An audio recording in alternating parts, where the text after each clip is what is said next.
Okay, so I'm going to show you how to take off the Barrett M99 Bipod. You simply take your with your left hand, hold the bipod like this with your thumb over here. Pull the ring slowly, pull it out, put that aside, lift the bipod straight out, put it aside, and don't lose this. This is the rubber shim that they use, but we're replacing it with a Picatinny rail adapter, and it's going to be used to mount this heavy-duty Accutac Bipod. Picatinny rail is from Sniptac. Yep, and the orientation of this is not important. Note you can go this way and it's longer out here, or you can go the shorter version here. So I prefer it with the longer towards the back. And what you do is you leave the blocks, the mounting blocks, loose. Note the whole orientation here.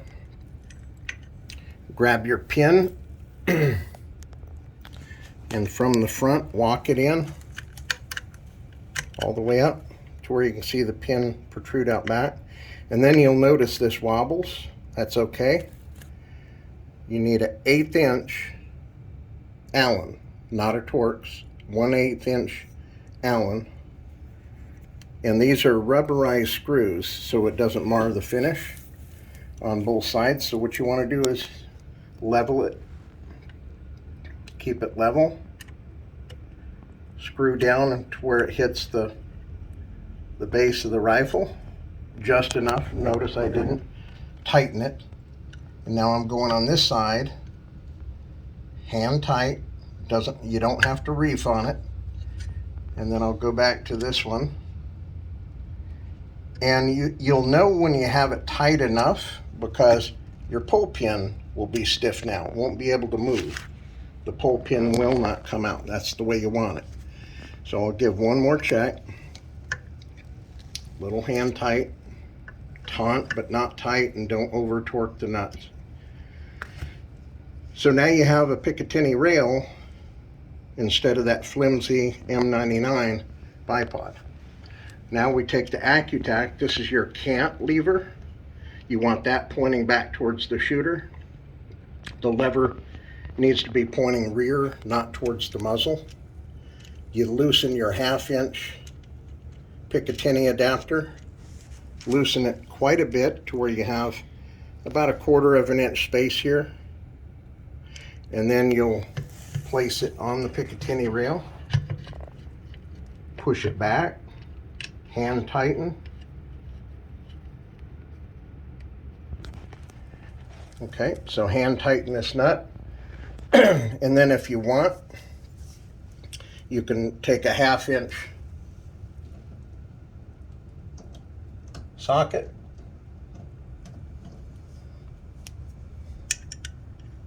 Nope, that's not a 1/2 inch.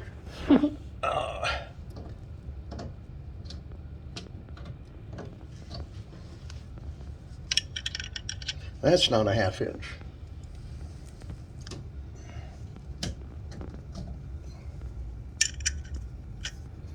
Half-inch socket, 3/8 drive, whatever you have. And you don't want to over torque this as well. You just want to do a hand tight. They say about 45, 55 inch-pounds is enough. Now you may find that differ when you shoot, and you may need to make it a little bit tighter.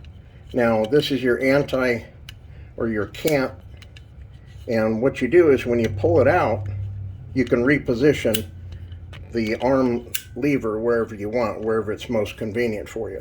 If you leave it in and then turn it counterclockwise, now it lets you cant and pivot your bipod. Okay, so when you find the position that's level to you or best, lock the lever down. You don't need to reef on it. Push it down, lock it, and now everything's rock solid. There's no wobble like there was with the M99 Bipod. Now, if this is not in a convenient position, pull out, rotate it, any position you want, put it out of the way.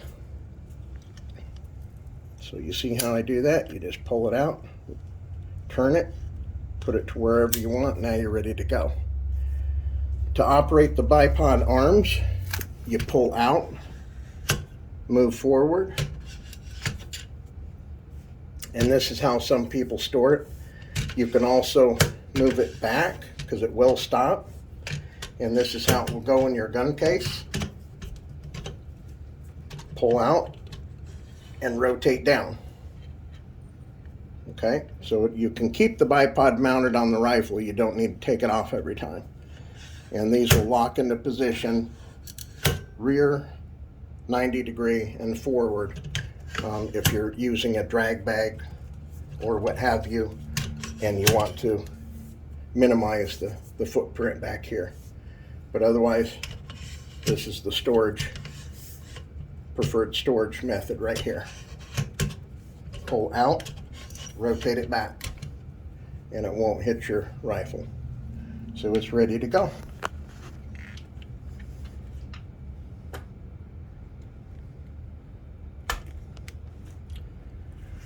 All right. And it's a beautiful thing. That's good.